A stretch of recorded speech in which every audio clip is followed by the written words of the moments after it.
আগে 2 বছর জেল খেটেছিল এরশাদের আমলে, তারপরে 17 বছর বাংলাদেশের বাইরে ছিল লন্ডনে, তারপরে আসলো। কয়েকদিনের মাথায় আল্লাহ খালেদা জিয়াকে নিয়ে নিল, মারা গেল। দেখুন বাংলাদেশের মানুষ তাকে মেজরিটি দিয়েছে, আজকে ভারতবর্ষের এই বাংলাদেশের প্রধানমন্ত্রী হয়েছে।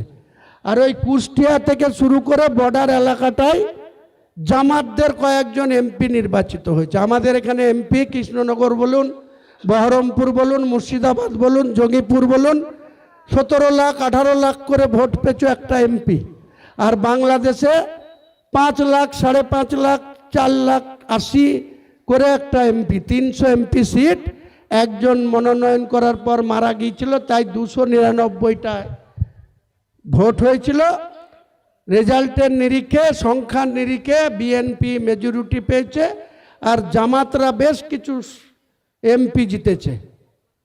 এই শুভেন্দু অধিকারী বলছে যে আমি নাকি বাবরি মসজিদ করছি ওই জামাতদের সাথে। আমি 28 সেপ্টেম্বর 2025 কলকাতা এয়ারপোর্ট হয়ে এই কেন্দ্র সরকারের বিদেশ নীতি মেনটেন করে ভিসা নিয়ে আমি অফিসিয়ালি ছাড়পত্র নিয়ে আমি বাংলাদেশ গেছিলাম।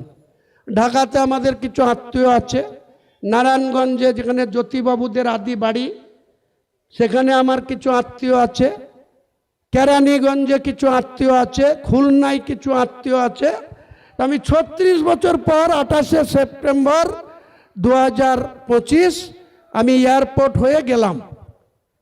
তারপরে বিভিন্ন জায়গায় ঘুরে, একদিন নারায়ণগঞ্জ, একদিন কেরানীগঞ্জ, একদিন খুলনা, 3 দিন ঢাকা, এইসব করে লাস্ট ফেরার পথে 10ই অক্টোবর ফেরার পথে একদিন রাজশাহী, তারপরে ওই মেহেদিপুর বর্ডার বাংলা মালদার, ওটা দিয়ে আমি বাড়ি আসলাম। 12 দিন ছিলাম।